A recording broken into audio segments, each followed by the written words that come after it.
নমস্কার বন্ধুরা, রিপাস গার্ডেনে আপনাদের স্বাগত। আজকে ফেলোনপসিস অর্কিডের প্রতিস্থাপন দেখাবো।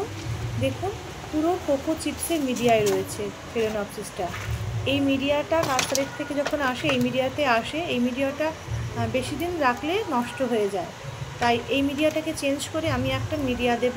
তার আগে ভালোভাবে গোড়াগুলোকে পরিষ্কার করে নিচ্ছি, যাতে কোনো রকমভাবে কোকো চিপস না লেগে থাকে, এবং যেই রুটগুলো শুকিয়ে গেছে, মরে গেছে, সেগুলোকে ফেলে দিচ্ছি। আমি ওই পটটাতেই এই অর্কিডটাকে বসাবো।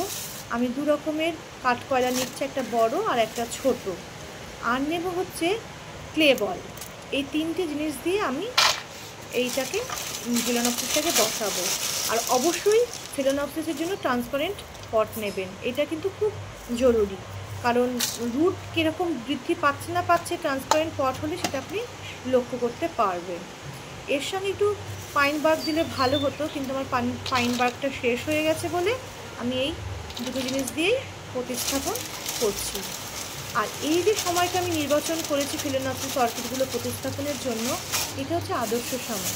আমাদের ওয়েস্ট বেঙ্গলে এখন দুদিন পরপরই বৃষ্টি হচ্ছে, ফলে কি বাতাসে একটা ময়েশ্চারও রয়েছে, একটু গরম ভাবও রয়েছে। এই সময় আমি প্রতিস্থাপন করে দিলাম। এরপরে কী হবে, বর্ষা ঢুকবে, বর্ষার জল পেয়ে গাছগুলো খুব ভালোভাবে রুট বৃদ্ধি করে কাঠকয়লার মিডিয়াটাকে আঁকড়ে ধরবে। এবং মাসে একবার বা দুবার আমি 15 দিন অন্তর দিই 19-19-19 আর সিউইড আমি ঘুরিয়ে দিই। 15 দিন যদি 19-19-19 দিলাম, তার 15 দিন পরে সিউইড দেবো। ব্যাস, টাটা বন্ধুরা।